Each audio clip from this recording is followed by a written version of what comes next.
Russo British relations, from tea with Queen Elizabeth, investments in Londongrad, to being enemy number one, assassinating with polonium and rehearsing nuclear Armageddon on the UK. It's a history of love and hate. So, how did it all go wrong? Join me, Darasz, for How We Got Here. It all started with good business. In the mid-16th century, English explorer Richard Chancellor reached the White Sea and arrived in Moscow. In 1555, the Muscovy Company was established, giving England a monopoly on Anglo-Russian trade. Using the English as intermediaries was a great way for the Tsar to tap into European arms and luxury goods while bypassing hostile Poland and the Grand Duchy of Lithuania. For England, it meant a wealth of natural resources like furs, tar, hemp, and timber. In the 17th and 18th centuries, Russia modernized and became a land superpower under Peter the Great. Britain, meanwhile, dominated the oceans and commerce. British merchants and officers helped modernize Russia's navy, but tensions simmered over Baltic dominance. In the 19th century, Russia and England teamed up in a series of anti-Napoleonic coalitions. The two powers cooperated during the 1815 Congress of Vienna to stabilize Europe, but with Napoleon out of the picture, the two empires found themselves at odds again. Britain and Russia clashed with each other during the Crimean War of 1853 to 1856, but it was the former that emerged victorious. But Russia continued to threaten Britain's imperial security during the so-called Great Game, a covert struggle for Central Asia with Afghanistan as the key buffer. For Britain, the stake was India, the jewel of the empire, threatened by approaching Russian armies. Russia, on the other hand, sought to secure its borders from nomadic peoples and expand into resource-rich lands. World War I turned the rivalry into a wartime alliance. Britain supported Russia on the Eastern Front by sending military missions, loans, and advisors as part of the Triple Entente. The war, however, strained Russia's economy, giving ripe ground for the flourishing of Bolshevism and revolution. Fearing the communist revolt, Britain intervened alongside other allies in the Russian Civil War, supporting Tsarist loyalist forces. Britain formally recognized the Soviet Union in 1924, but that did not make the relationship any less suspicious. Both MI6 and OGPU-NKVD were on each other's tails. It's also in the 1930s that the Cambridge Five, a ring of spies passing information from the UK to the Soviet Union, was recruited. When Nazi Germany invaded Poland on September 1, 1939, triggering World War II, and the Soviet Union backstabbed the defenders on September 17, British-Russian relations remained cold, if not verging on hostile. But 1941, in Operation Barbarossa, forced Britain and the Soviet Union into a strategic alliance. At the end of World War II, the countries, very much in the same vein as after ridding the world of Napoleon in 1815, sat together to carve up Europe for a new post-war reality. Our guest today is Dr. Przemysław Biskup. He's from the Great Britain and Ireland Analyst programme at the European Union and the Polish Institute of International Affairs, also the Warsaw School of Economics. Welcome to the programme. Good morning. What are we seem to have a whistle-stop tour of the Russo-British relationship or Russo-English relationship since the 17th century. You said it's not really a special relationship at all. It's just we go into peaks and troughs of cool relation periods, war, trade. That's just it's just the normal way of two countries behaving. Nothing special. Yeah, very much so. Especially when we realize that certainly from 17th century on, both Britain and England/Britain and the Russian Empire, they were constantly among top European powers. So, having different sorts of close relationships between great powers in the age of great power politics was nothing unusual. Yeah, and was this a power economics based relationships, or did it have a cultural exchange at all? I would say, in the short film you just showed us, I think that this mercantile dimension was quite strongly emphasized, and I think it has always been like that. So I would say the real funding relationship was created by the merchants, adventurers. They had their base in Moscow, didn't they? When you think about the period of very close collaboration between then already Britain and Russia in the, let's say, French Revolution and Napoleonic Wars period, it was also very much based on the economic exchanges. So at that time, Russia became the prime source of grain and wood and other materials necessary either to feed England, Britain, or to build ships. And at that stage also the springing industrial revolution became quite important for the supplying the Russian market. So it was very much an economic and strategic relationship. Yeah. And the more the colonial conquests of both countries progressed, especially in Central Asia, the more direct clash you had between their interests, and this took form of different wars in Central Asia, also indirect wars. So for example, you had 3 Afghan wars, yeah, but also direct wars, and obviously the most important one was the Crimean War, famously fought in Crimea, as the name implies, but also, I would say, very much around the Black Sea coastlines, because let us remember the original protagonist on the western side in that war was Turkey, the Ottoman Empire, and maybe this is very much forgotten, but I would say maybe especially important for us as in Poland, there was also the Baltic chapter. So yes, we had the British fleet operating in Baltic countries and the Gulf of Finland and today's Russian waters, and very much blockading St. Petersburg as a port. One of the quotes that was said to us by the narrator was about doing business with Russia. We've talked about this mercantile element to the relationship.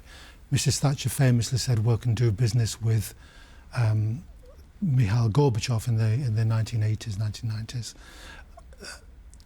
Is that that's the main reason? That's the driver. But it's been interrupted by ideology and different spheres of interest. You mentioned the Great Game, the Central Asian. How do they repair relations after these moments or periods of tension and even conflict to get on with business as usual? Is this a diplomatic? No, I would say the prime driver again was commercial or trade interests. So, Britain in 1920s, together with America, helped to industrialize, to fit technologically the Soviet industrialization. It's worth remembering that the first mass-produced tank the Soviets were using in 1920s, that was basically based on the British license, T-26, was Vickers E. You had a lot of that. Equally importantly, a part of German engineers in late 1940s, these were the British engineers who were the real technological fathers of Soviet jet age. So basically the Attlee government decided to sell jet engine technology to the Soviets. Before we move on to the second clip, was there did these two great powers see each other as mirror images of each other, or was there anything like that going on? Was it just purely... they borrowed from France for the obviously, it's a very complex topic, and one may have very, different views to somebody else. But from my point of view, there is nothing really special about that relationship. Britain, let's go back for a moment to merchants' adventure. Yeah, you had people like that going into all geographical direction, not just to Russia. You had some going to America, new discovered America, but you also had some going into the East. Over the time, actually, the biggest interests were based on the one hand, the Hudson Bay Company in what is today Canada, and on the other hand, on the East India Company in what is today India. Yeah. So, I would say that at the end of the day, the periods when you had the closest collaboration between Britain and Russia, or Britain and the Soviet Union, these were the times when it was mutually beneficial from the geopolitical point of view, as a kind of counterbalancing within the European system. That was classically the case during the Napoleonic age. But then let us remember that it was Britain who helped to restore the French power during the Congress of Vienna, just to maintain that balance of power at the time, relatively speaking, at the expense of the Russian Empire. We'll get brought up to date with our second clip, which will take us into late 20th, early 20th century, and what the current state of the Russian relationship is with Britain and vice versa.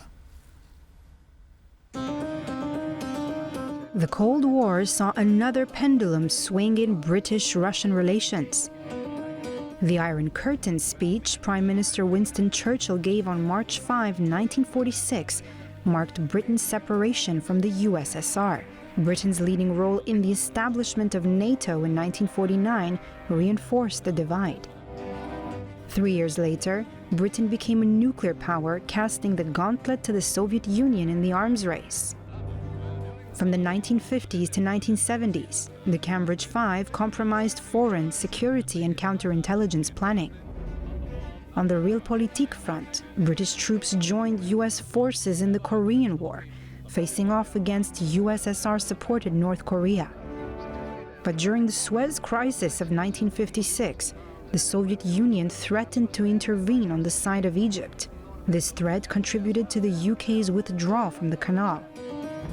Then, in 1962, the UK fully aligned itself with the US in the Cuban Missile Crisis. In 1979, Britain provided support for the anti-Soviet Mujahideen in Afghanistan, inviting Russia for a Great Game rematch. Under Prime Minister Margaret Thatcher, the UK supported the US Reagan doctrine of overwhelming the global influence of the Soviet Union in the late Cold War. Britain worked to stem Soviet expansion in Africa, Latin America, and Afghanistan, all while developing a close relationship with dissidents and reformists. London also advocated for NATO modernization via the deployment of cruise missiles.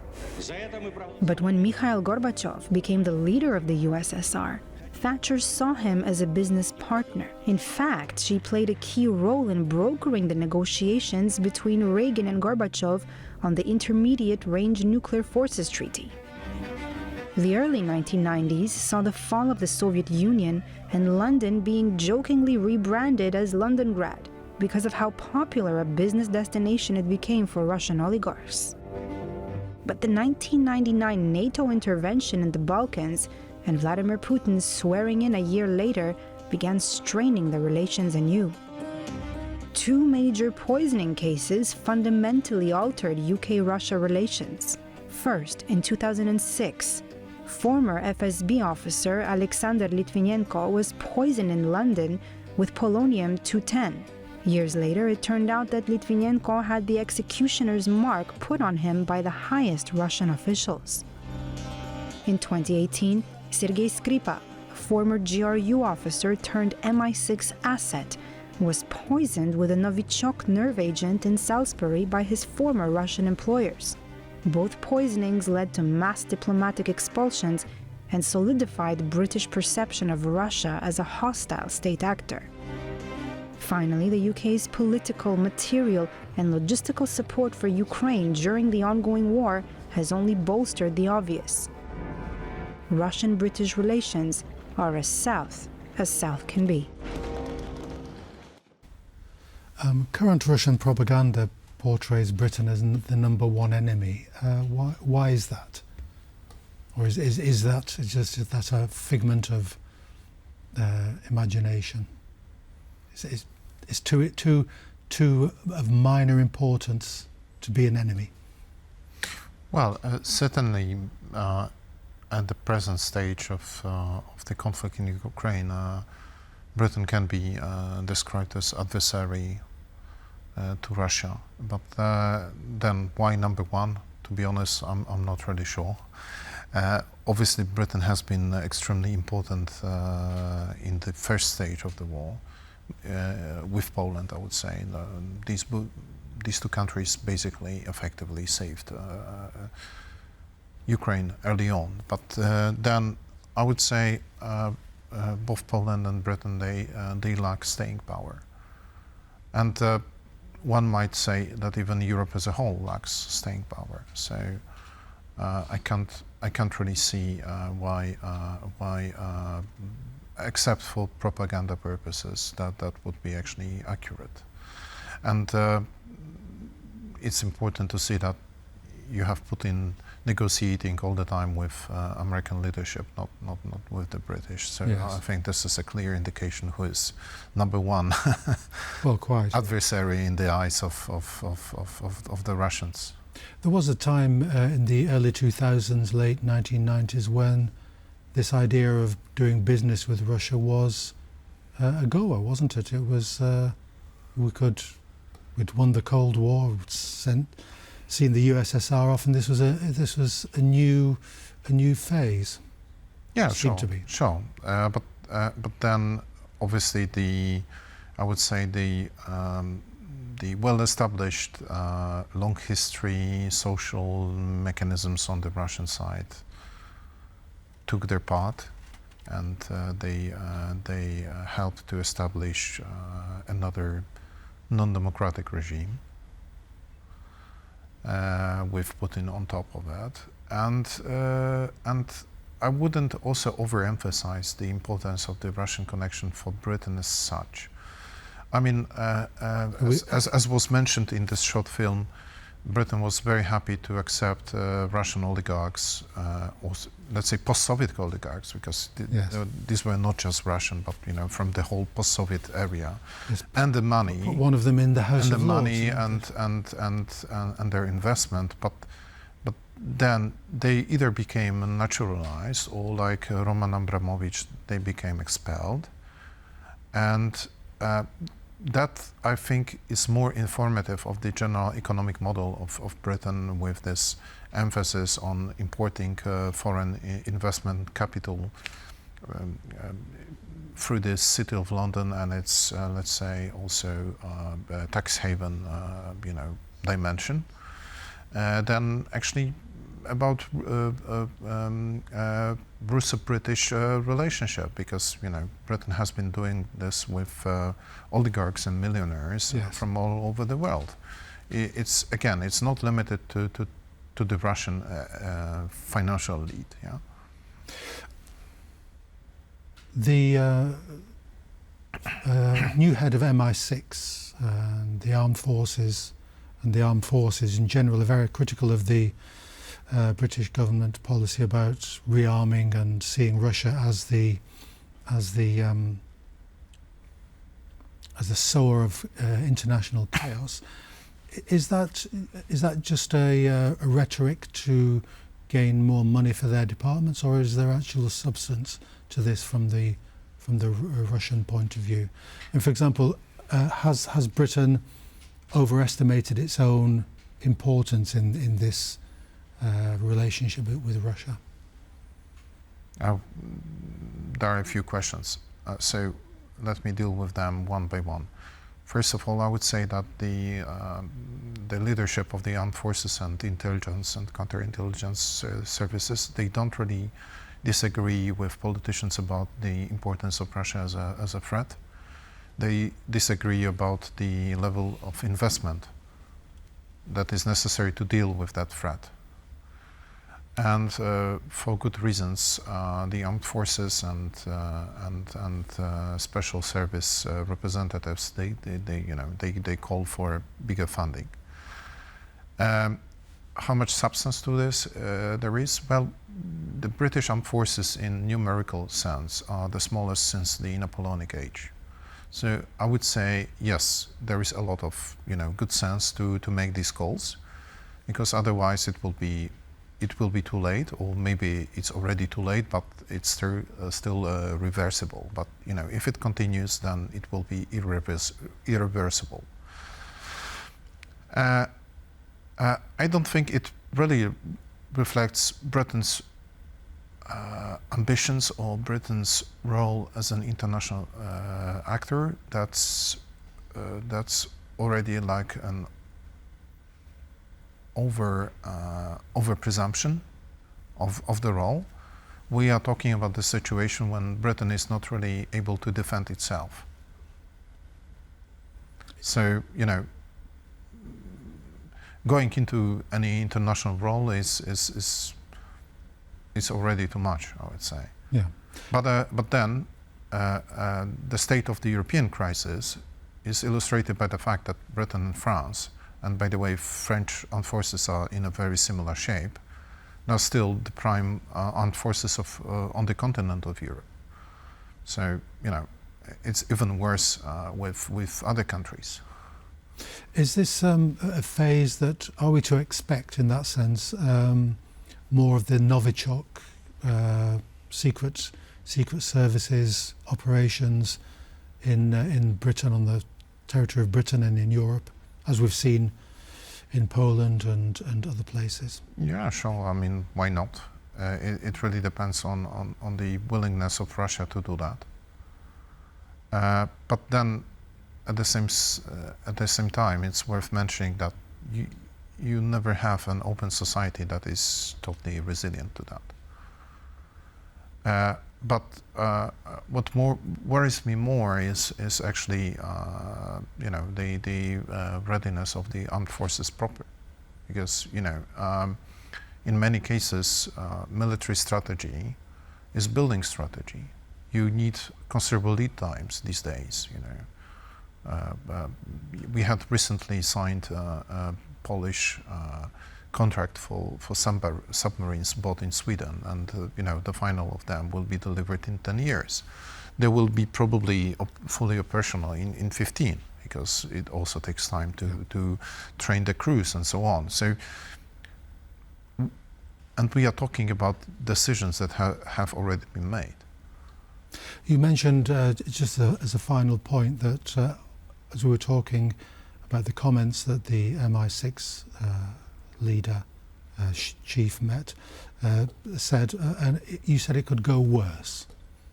So in that sense, you're realistic rather than a pessimistic, that the peaks and troughs in the Soviets, in the Russo British relations can go back into a business as usual phase. They're going to get worse in terms of the relations between the two nations.